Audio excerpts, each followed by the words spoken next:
There we go. And then we're gonna mix this all together.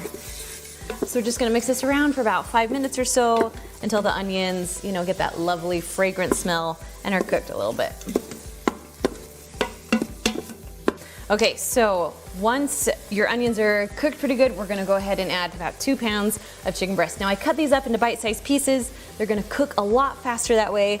And I really like the chicken when it's cut instead of when it's, you put the whole thing in and then you have to shred it. For this recipe, I like them in chunks. All right, so we're gonna mix this around a little bit, get that chicken all heated up.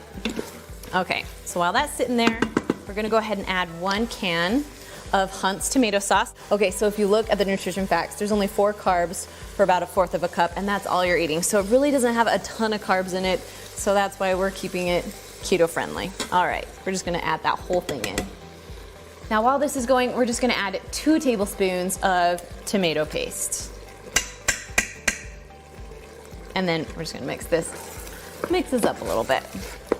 So next we have something called red curry paste, and this stuff makes your dish absolutely delicious. So we're gonna put 2 tablespoons of this in there. And I am just eyeballing a little because this is my teaspoon, but it's kind of a small opening there. Nice. Okay, mix that around. So next we're gonna do 2 teaspoons of marsala, I don't know. However you think you pronounce this, put down in the comments for me because I'm struggling. All right, this is good stuff though. However you pronounce it, or wherever you're from, how you pronounce it, it's good. So we're gonna do 2 teaspoons of that. Then we're gonna add 1.5 teaspoons of ginger.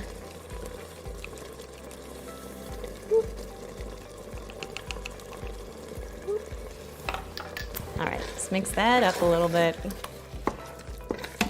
I like this because as you're adding stuff, you're still on saute, so your chicken is starting to cook, which will make the pressure cook time go a lot faster. Okay, mix that in a little bit. So next we're gonna add some smoked paprika. I love smoked. That's probably one of my most favorite spices. We're gonna add about just 1/2 teaspoon of this. So we're gonna use the other side of this. Now if you haven't seen these are these magnetic teaspoons. They are my favorite because they just stick all together and they have double teaspoon on them. So I'll link those down below for you guys. I love them. All right, mixing that up. And then our last thing is we just need to add a little bit of salt. So we're just gonna put that in. So it's about 1 teaspoon or so of salt. I like to eyeball my salt. And if you need more after, you can go ahead and add more after.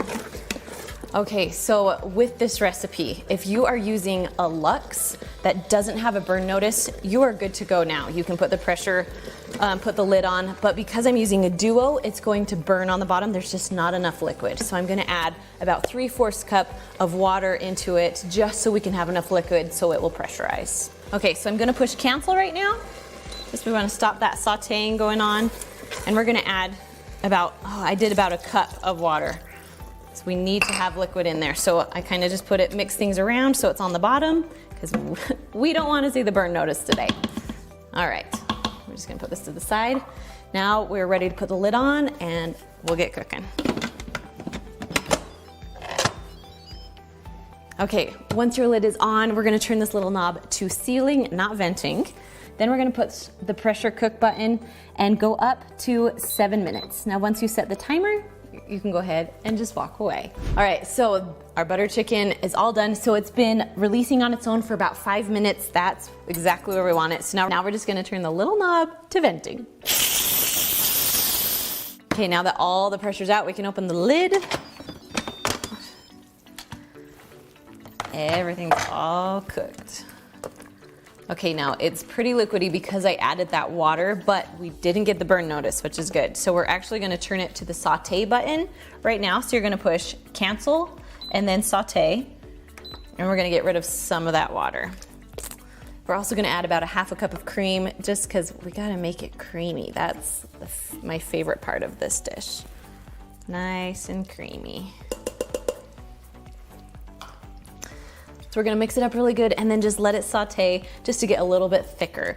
So just keep mixing, make sure you scrape the bottom as the saute is going so it doesn't burn on the bottom and it will just take a few minutes to get rid of that extra liquid.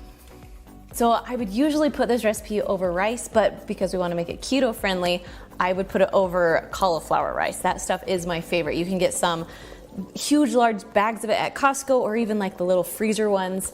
I don't mind the freezer ones that you stick in your microwave, but I do like it better if it is sauteed on the stovetop or something like that. It makes it taste a little bit better. So cauliflower rice and then your buttered chicken, and it's a perfect keto recipe. All right, so once you're done, I just like to put a little bit of cilantro on top, making it taste amazing. And there you go, simple, easy keto recipes. Now, if you want more easy recipes, make sure to watch that video right there, and I will see you guys next week.